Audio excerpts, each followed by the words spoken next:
You want some soft plastics, buddy? You use soft plastics much? Yeah, a lot. Yeah, give me some, mate. Here, I'll give you some. These are called McCarthy plastics. Oh yeah. A couple of these to try.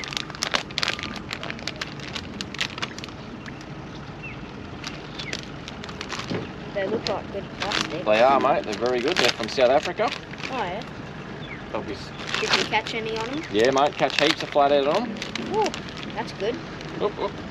Oh, that one almost went in the Nelly. water. Close, buddy. Yeah. These ones here work exceptionally well on the flathead. Yeah. Bright pinks.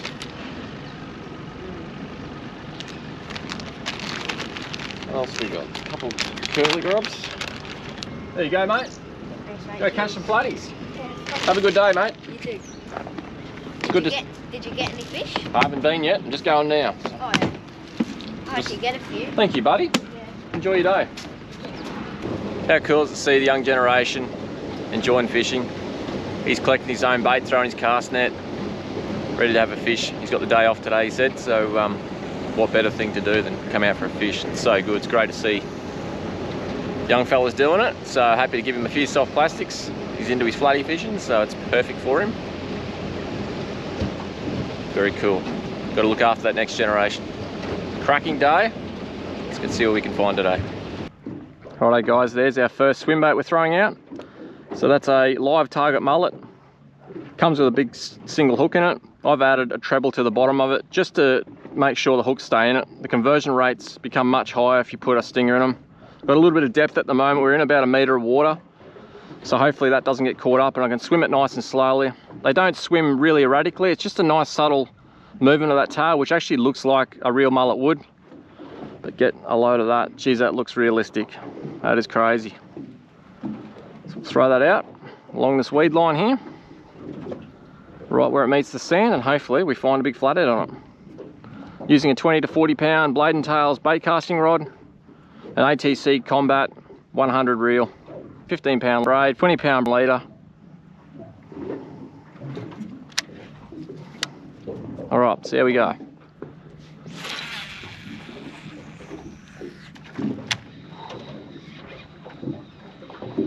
So I'm going to vary my speed. I want it to be fairly close to the bottom. I don't want to go too quick with it. I just want a nice, subtle movement with that tail, but I don't want it to get caught up in the weed as it enters through that weed. So you'll see there, this has a really nice, gentle swimming action to that lure.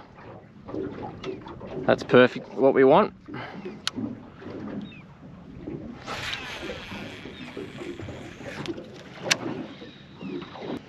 I can feel it getting caught up in the weed there now, so I need to ensure that either my rod tip stays up a little bit higher or I speed my retrieve up a little, just to avoid it getting caught.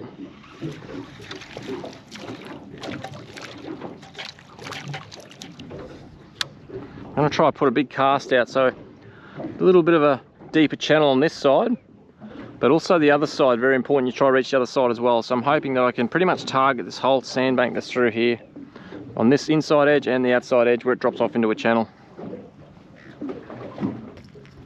Alright, got the big bone focus 130, cast it around, see if we can get a nice big croc somewhere. You don't get a lot of fish and you do miss a few, but when you do get one, they're usually absolute horses. It's fairly slow retrieve. These do float, these bone focus 130s.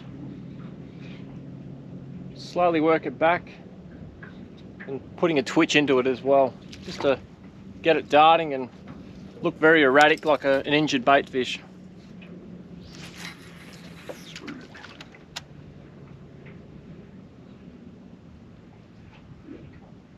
Little pauses between it. It's often that pause that will get the flathead coming out to actually have a go at it.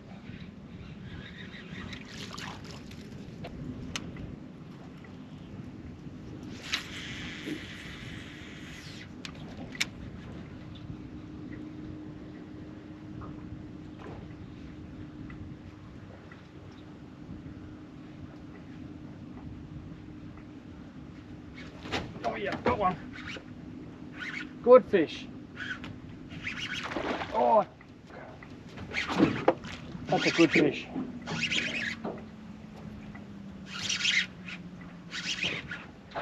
Oh, nice fish. Less than a foot of water there. Really shallow. Sand where it meets. Oh. Right where it meets the edge of the weed bait. That's a nice fish. It's on the big bone focus, 130. That's a awesome fish.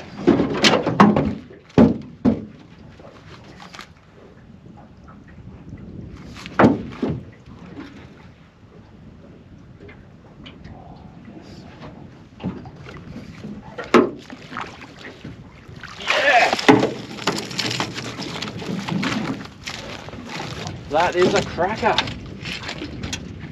There we go guys, beautiful 76 centimeters of dusky flathead in less than 30 centimeters of water. I watched him come out right beside the edge of a weed bank and hail that bone focus 130. And they catch big fish. They really are a big fish lure. They just catch big flathead. They can't resist them.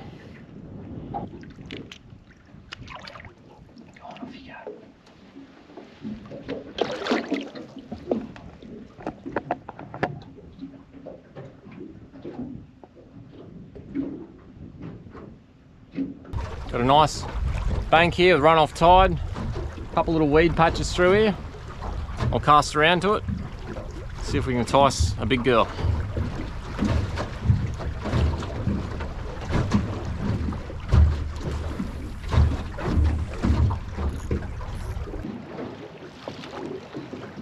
So because the tide's rushing out so quick, I don't need a really quick retrieve. That little paddle tail's got a lot of pressure against it with that tide running against it. I'm just gonna alternate my speed and the way I'm retrieving. Every now and then I'll just give it a quick little jerk like that. You'll see that little, I don't know if you, hopefully you can see that there guys, little paddle tail working along quite nicely. So you don't need to retrieve it too fast. Definitely learn over the years, particularly being up around nice clear water like this, is seeing how flathead react, and it's amazing just how slow you can run a lure or work a lure to get a bite. I've definitely learnt that sometimes less is more. I'm surprised just how little movement they require, especially when they're feeling a little bit lazy. They can spend 10 seconds looking at it before they'll grab it. So you work that lure back too quick, they're not going to take it. So I'm just going to work my way all around this little channel that runs into this weed area here. Let's see if we can find a big girl.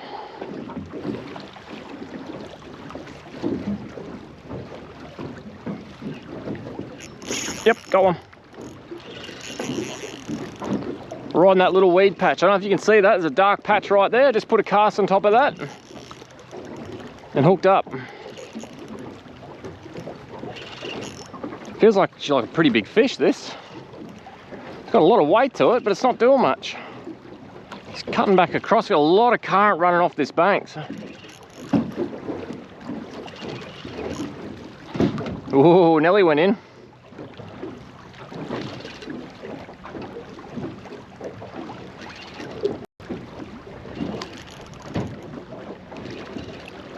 Can't really see it. There's a lot of current here. It's just pulling hard against it.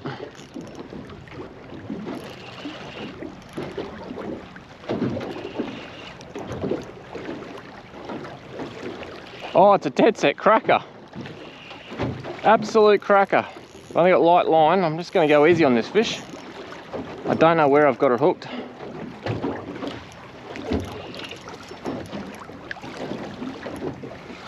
Oh, he's gone up under the boat. Come out, buddy. Oh, look at that. Bit of weed around it. Oh, there we go. Oh, that's a beautiful fish. Yes! Yoo-hoo! Look at that. Oh, what a horse. Oh, look at that. That is an absolute cracking fish. Oh man. Oh, that live target mullet. Pinned it beautifully with the treble. What's that fish? Oh, yeah. 77.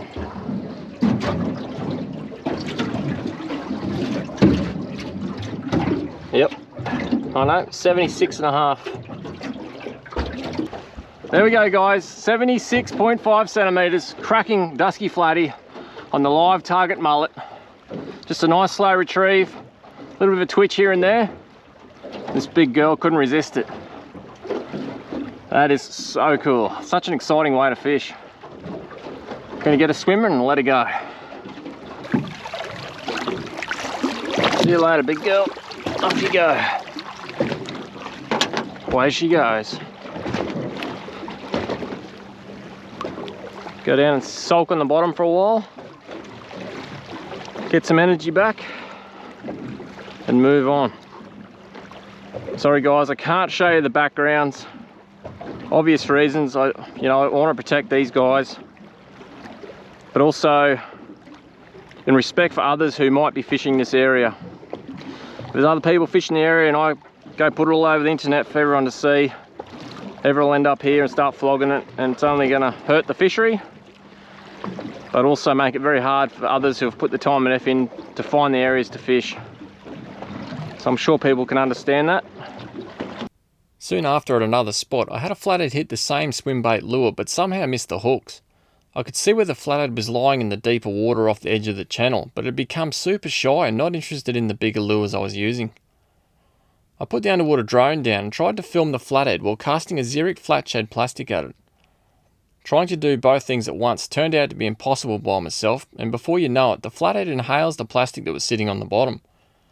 It takes off before I get to capture it on the drone, and all I could see was a puff of sand as it took off. I begin to follow it and try to retrieve the fish at the same time, but this was extremely hard to achieve. I still managed to capture some pretty cool footage of the event, and it topped off a great day in the water.